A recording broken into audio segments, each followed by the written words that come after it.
Hello dear student, welcome to my YouTube channel. तो आज हम लोग देखने वाले हैं क्लास 9th के टर्म 2 के क्वेश्चन को देखेंगे हम लोग। जी बिल्कुल, बहुत ही इंपॉर्टेंट क्वेश्चन को देखेंगे। जैसा कि आपको पता होगा कि टर्म 1 का हम क्वेश्चन करवाए थे, जिसमें से आपका ज़्यादा से ज़्यादा क्वेश्चन आपका पूछा गया था। उसी तरह आज हम लेके आए हैं टर्म 2 का बहुत ही इंपॉर्टेंट क्वेश्चन को लेके आए हैं। ये आपका सब्जेक्टिव टाइप रहेगा। कितना मार्क्स का रहेगा तो आपको बता दें, 40 नंबर का रहेगा। टोटल कितना नंबर का? 40 नंबर का। और आपको टाइम जैसा उसमें मिला था 1.5 घंटा, उसी तरह इसमें भी मिलेगा आपको 1.5 घंटा का टाइम। और प्रश्नों की संख्या कितना रहेगा? 19 रहेगा। कितना रहेगा? 19 रहेगा। जिसमें अति लघु आपको प्रश्न पूछेगा, 7 प्रश्न पूछेगा, जिसमें से किसी 5 प्रश्न का उत्तर देना है। और लघु प्रश्न भी आपको 7 पूछेगा और उसमें से किसी 5 का उत्तर देना है। और दीर्घ आपको पूछेगा, 5 प्रश्न पूछेगा, जिसमें से कोई 3 का उत्तर देना है। तो बिल्कुल इसी तरह रहेगा आपका एग्जाम में। तो चलिए वीडियो को करते हैं फटाफट स्टार्ट। उससे पहले आपको बता दें, आप अगर हमारे यूट्यूब चैनल पर नए हैं तो सब्सक्राइब करके बेल आइकन के बटन को दबा दें, ताकि हमारा आने वाला वीडियो का नोटिफिकेशन सबसे पहले आप तक पहुंचे। तो चलिए स्टार्ट करते हैं। सबसे पहला नंबर प्रश्न को देखेंगे हम लोग। कह रहा है दूरी किसे कहते हैं। बिल्कुल आप लोग यहाँ पे बने रहिए और आप क्वेश्चन यहीं पे हम रटा देंगे, याद करवा देंगे। देखिए दूरी किसे कहते हैं, बहुत शॉर्ट है। कह रहा है उस मार्ग की कुल लंबाई को जिस पर कोई वस्तु गतिशील होती है। किसको? उस मार्ग की कुल लंबाई को जिस पर कोई वस्तु गतिशील होती है, उसी को हम लोग क्या कहते हैं? दूरी कहते हैं हम लोग। और दूरी का जो एसआई मात्रक होता है वो होता है मीटर। याद रखना है आपको, दूरी का एसआई मात्रक क्या होता है? मीटर होता है। और दूरी हम लोग किसको कहेंगे? उस मार्ग की कुल लंबाई को जिस पर कोई वस्तु गतिशील होता है, उसे हम लोग दूरी कहते हैं। और इसका एसआई मात्रक क्या होता है? मीटर होता है। तो पहला नंबर प्रश्न आपका क्लियर हो गया। उसके बाद दूसरा नंबर प्रश्न बिल्कुल इसी तरह का छोटा छोटा प्रश्न रहेगा आपका एग्जाम में। देखिए दूसरा नंबर प्रश्न है आपका, विस्थापन किसे कहते हैं और इसका ऐसा मात्रक क्या होता है। तो विस्थापन हम लोग कहते हैं किसी वस्तु की स्थिति में एक निश्चित दिशा में हुए परिवर्तन को हम लोग विस्थापन कहते हैं।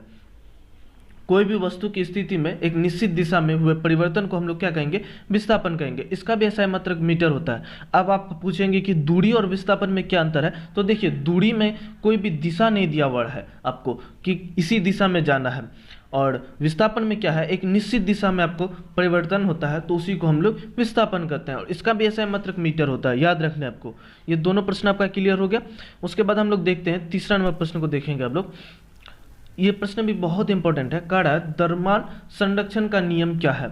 तो देखिए द्रव्यमान संरक्षण का नियम में क्या होता है? किसी भी अभिक्रिया में अभिकारक और उत्पादक के द्रव्यमानों का योग अपरिवर्तनीय होता है। जैसे H2O में आपको क्या मिलेगा? जो उसका पहले जो अभिकारक हाइड्रोजन और ऑक्सीजन का जो अभिकारक का जो द्रव्यमान है वो H2O मतलब जो बना उत्पाद उसके बराबर होता है। तो क्या हुआ? ये अपरिवर्तनीय हुआ, इसका कोई परिवर्तन नहीं हुआ। ये तीसरा नंबर प्रश्न भी आपको क्लियर हो गया। उसके बाद देखते हैं हम लोग चौथा नंबर प्रश्न। कह रहा है ध्वनि किसे कहते हैं। हम लोग जो कहते हैं साउंड, साउंड क्या होता है? वो जो डीजे बजता है उसी को हम लोग कहते हैं साउंड, ध्वनि, या बोलते हैं उसको भी हम लोग क्या कहते हैं? साउंड, ध्वनि। कह रहा है ध्वनि जिन यांत्रिक तरंगों का अनुभव हम अपने कानों से कर सकते हैं। जब हम लोग क्या होता है, जोर से किसी चीज़ का आवाज़ मिलता है तो हम लोग कान से अनुभव कर रहे हैं कि ये जोर से बोल रहा है, कोई धीरे बोल रहा है, तो उसी तरह हम लोग क्या कर रहे हैं? जिस तरंगों का अनुभव अपने कान से कर रहे हैं। तरंगों की आवर्त 20 हर्ट्ज से 20,000 हर्ट्ज के बीच होता है। हम लोग जो जिस ध्वनि को सुन पाते हैं वो कितना हर्ट्ज? 20 हर्ट्ज से 20,000 हर्ट्ज के बीच का हम लोग साउंड को हम लोग सुन पाते हैं, अपने कान से अनुभव कर पाते हैं। तो ध्वनि के तरंग का संचारण के लिए माध्यम की आवश्यकता होती है। ध्वनि को एक जगह से दूसरे जगह पहुंचाने के लिए क्या होता है? एक माध्यम, रास्ता का जरूरत पड़ता है। क्या हम लोग जब बात करते हैं तो इसमें माध्यम कौन बनता है? हवा बनता है। क्या करता है? मेरे मुंह से जो ध्वनि निकला वो आपके कानों तक पहुंचाता है, तो उसे हम लोग क्या कहते हैं? ध्वनि कहते हैं। तब आप अपने कानों से अनुभव कर पाते हैं। तो इसका भी लिमिट है। कितना है? 20 हर्ट्ज से आपको 20,000 हर्ट्ज के बीच का ही साउंड को सुनाई देगा, इससे ज़्यादा आपको सुनाई नहीं देने वाला है। तो ध्वनि भी आपको क्लियर हो गया। ये छोटा छोटा प्रश्न है आपका। उसके बाद है 5 नंबर। कह रहा है कैसे साध्य होता है कि कैथोड किरणें ऋण आवेशित मतलब नेगेटिव कण होता है, नेगेटिव पार्टिकल है। कैथोड की जो रे है, कैथोड रे जो है वो कैसे हम लोग कह सकते हैं कि ये नेगेटिव पार्टिकल है या ऋण आवेशित कण है। देखिए कैथोड किरणें जब विद्युत क्षेत्र से गुजरती है, कैथोड की किरणें जब विद्युत के किसी विद्युत क्षेत्र से गुजरती है तो वो धन प्लेट की ओर आकर्षित होती है। वो क्या होता है, जिस तरफ पॉजिटिव रहेगा उसी तरफ वो आकर्षित होगा, अट्रैक्शन होगा। इससे हम लोग सिद्ध होता है कि कैथोड किरणें ऋण आवेशित किरणें हैं से बनी होती है। क्या होता है, पॉजिटिव क्या होगा, नेगेटिव की ओर भागेगा। लेकिन यह क्या कर रहा है, नेगेटिव कण कैसे हम लोग कह सकते हैं कि वो नेगेटिव कण है, कैथोड किरण जो है वो नेगेटिव पार्टिकल है। तो वो क्या होता है, पॉजिटिव की ओर अट्रैक्शन करने लगता है, तो जिसके कारण से हम लोग कह सकते हैं कि कैथोड की किरणें नेगेटिव है। इसके बाद है ओजोन क्या है। ये बहुत ही इंपॉर्टेंट क्वेश्चन है आपका, ओजोन क्या है। देखिए, ओजोन ऑक्सीजन का एक अपरूप है। क्या है, याद रखना है आपको, ऑक्सीजन का एक अपरूप है जिसमें ऑक्सीजन के 3 परमाणु पाए जाते हैं। कितने, 3 परमाणु। ये क्वेश्चन बहुत ही इंपॉर्टेंट है। ओजोन क्या है, ओजोन क्या है, तो याद रखना है ये ओजोन एक ऑक्सीजन का अपरूप है जिसमें ऑक्सीजन के 3 परमाणु पाए जाते हैं, जिसका फॉर्मूला क्या होता है, O3 होता है। क्या होता है, O3, याद रखना है आपको। 7 नंबर प्रश्न है आपका, स्वस्थ की परिभाषा दीजिए। स्वस्थ हम लोग कब कहेंगे कि ये स्वस्थ है, तो देखिए, स्वस्थ व्यक्ति की शारीरिक, मानसिक तथा सामाजिक जीवन की एक संग्रह सम्मिलित अवस्था होता है। जब हम लोग कहेंगे वो क्या होगा, शारीरिक रूप से ठीक रहेगा, मानसिक रूप से ठीक रहेगा और सामाजिक जीवन से वो ठीक रहेगा, तब हम लोग कहेंगे कि वो स्वस्थ व्यक्ति है। तो ये स्वस्थ की परिभाषा कंप्लीट हुआ। तो ये रहा आपका अति लघु प्रश्न। उसके बाद हम लोग देखते हैं लघु उत्तरी प्रश्न को देखेंगे हम लोग।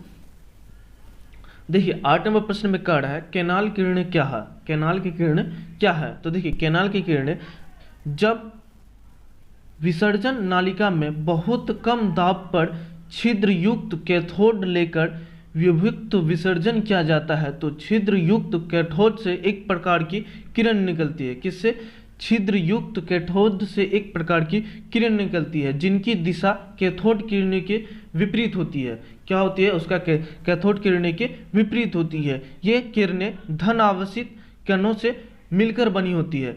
देखिए, आपको हम इससे पहले बताएं कि कैथोड किरणें क्या होती है, ऋण आवेशित होती है, और कैनाल की किरणें क्या होती है, ये धन आवेशित होती है। तो क्या करेगा, कैथोड किरणें की ओर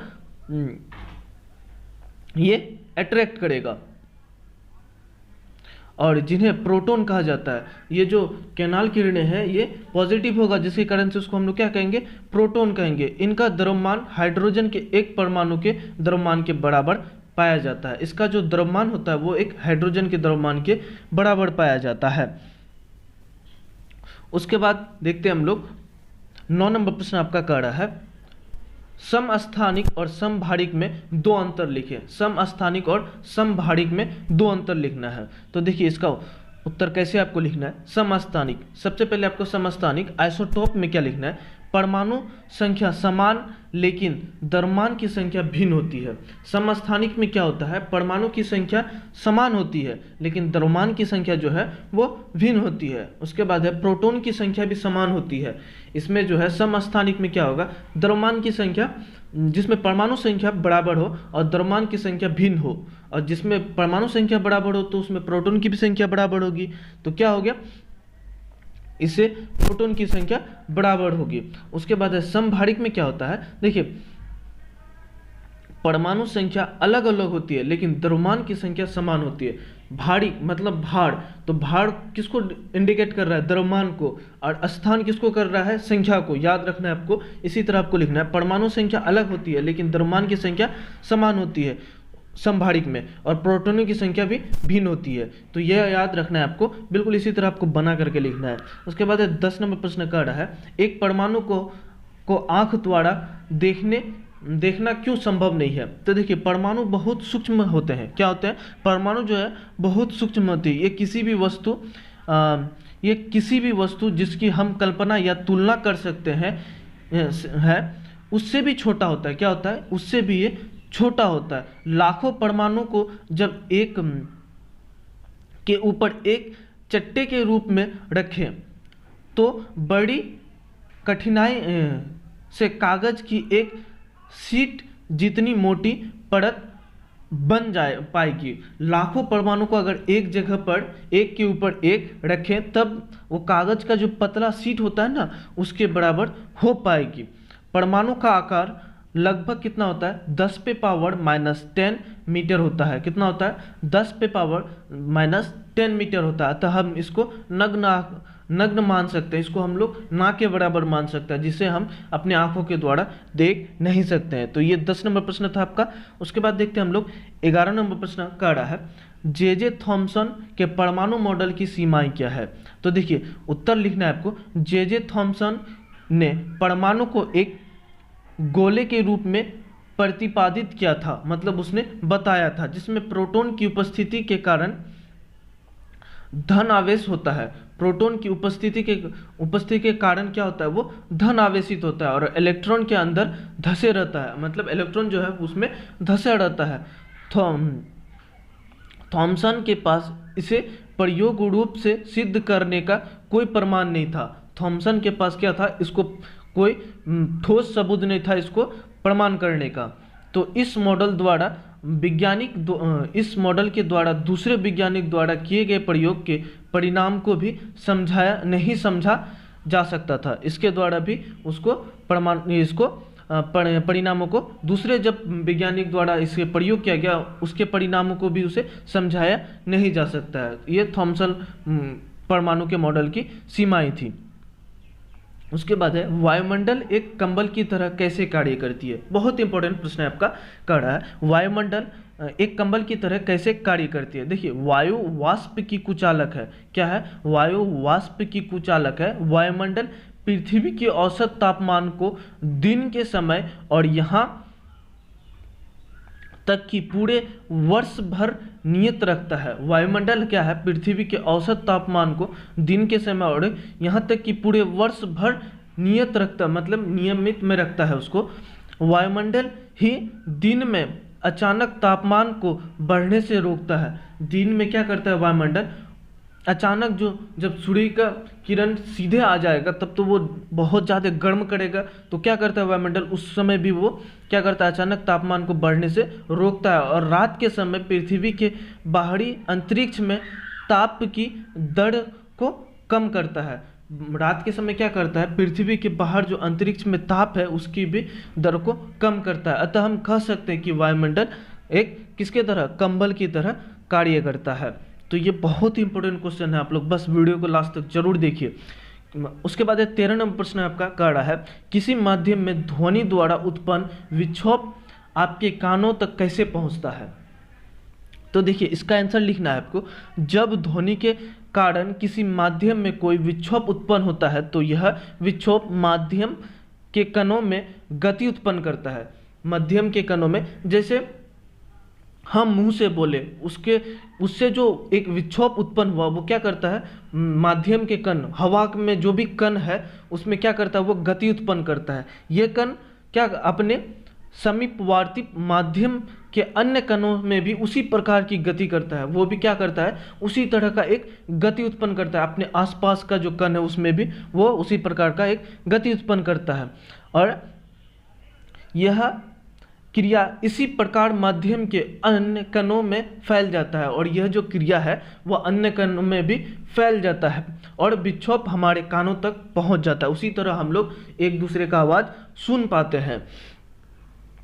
उसके बाद है 14 नंबर प्रश्न आपका कह रहा है अच्छे स्वास्थ्य की 2 आवश्यक स्थिति बताएं।